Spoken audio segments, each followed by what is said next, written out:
Tottenham Hotspurs coming late for Xavi Simons, but Xavi Simons still waits for Chelsea. That was my terrible attempts at an Italian accent. I'll never get into acting. But what this goes to show is, guys, Fabrizio Romano is human. Would I call him a fraud? Probably not. He does know his stuff. I'm not saying he doesn't know his stuff, but don't get so emotionally attached. Don't believe every word that he says, because our fan base have gone into meltdown because Xavi Simons is joining Tottenham Hotspurs. He's no longer joining Chelsea. But was it agent-led or was it club-led? The briefings that Fabrizio Romano has been giving out at the moment, because Chelsea never once have put in an official bid for Xavi Simons. And no, what Fabrizio is doing now, he's believing his own hype, because obviously when everyone wants a transfer news, especially during the transfer window, who your club's going to get, and so he's made a name for himself with the transfers. And he has, when he first became a big name, most of his stuff was quite accurate, so he had a good record. But now what he's doing, he's farming for engagement. He's realised, he's seen a niche in the market. He's become more of an influencer than a in-the-know transfer expert. And he looks at clubs like Chelsea supporters who just crave for that little crumb of transfer news, and he feeds the hungry Chelsea supporters time and time again, and they fall for it. And so what he was doing, he was giving false hope to the Chelsea fan base by giving out messages like, Xavi Simons waits for Chelsea, he only wants Chelsea, and we have to wait for the Nkunku deal to be complete. Once that Nkunku deal is complete, Xavi Simons joins Chelsea. That's linked. Those two deals are tightly linked. But once the Nkunku deal was complete, we went for Garnacho. I thought Garnacho was linked with the Nicholas Jackson deal. So I think what's happened there is that Xavi Simons' agent has fed Fabrizio Romano with lots of these stories, and so Chelsea, obviously there must have been some interest. I'm not saying there wasn't any interest from Chelsea. Of course there was interest, but all the briefings which were coming out daily wasn't from the club. And the one person who's more reliable than Fab, he only puts out stories usually when things are concrete or nearing completion. It's David Ormsby. That guy I respect more. You know, Fab's just, as I said, because of all the hype he's been getting, I think that his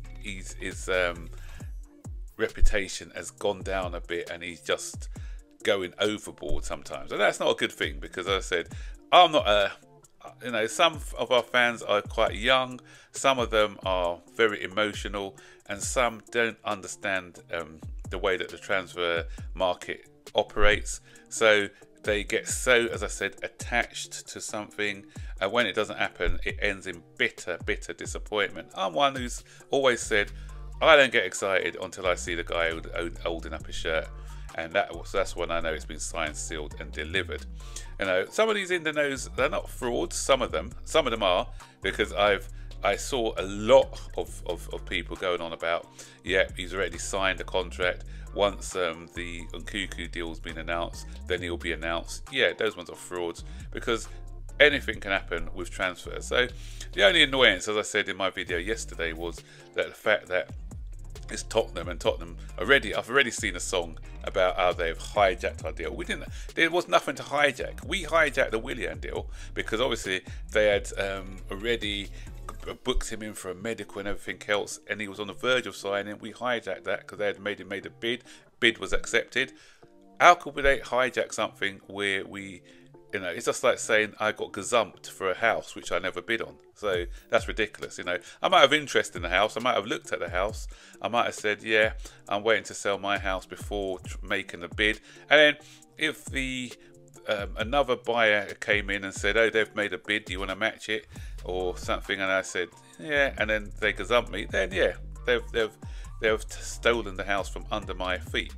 But Chelsea never once made an official bid for Simmons, and I think they, because 51 million, I think they said 70 million, that's what quote, but Tottenham got him for 60. The fact that Tottenham got him for 60 million euro, which equates to what, 51, 52 million pounds, means that it only means that Chelsea wouldn't have been interested in him in the first instance.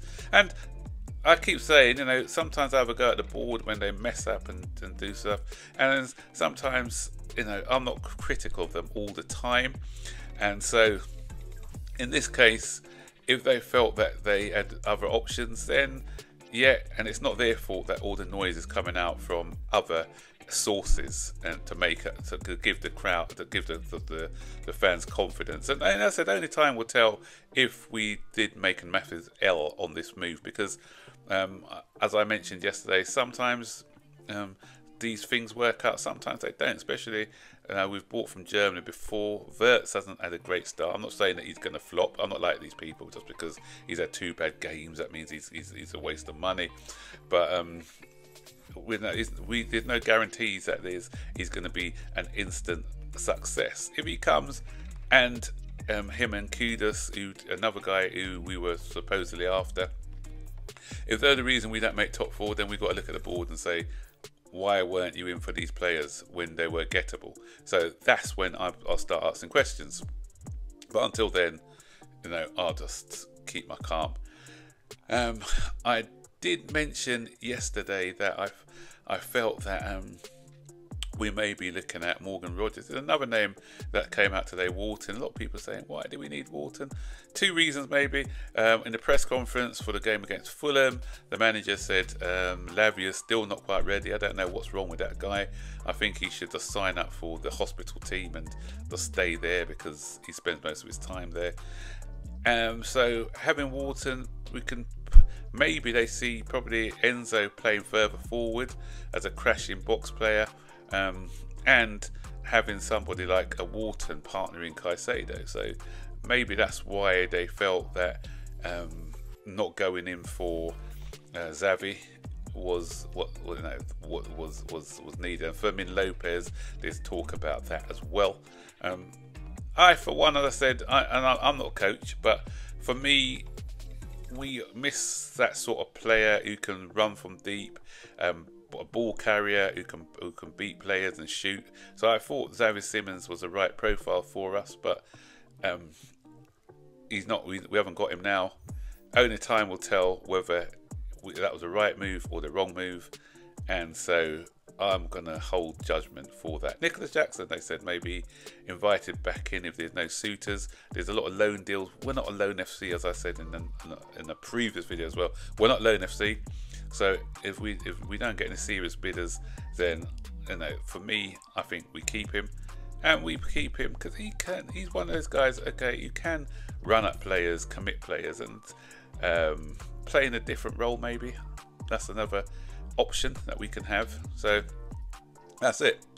So Fabrizio Romano, fraud or just overexcited? Does he believe in his hype now and he's just going a bit overboard? What do you think about him, guys? What do you think about missing out on Simmons? Do you think it's going to hurt us this season? Stick your comments in the section below. Don't forget, like, subscribe, turn on post notifications to be notified every time I make a new video. Take care, bye bye.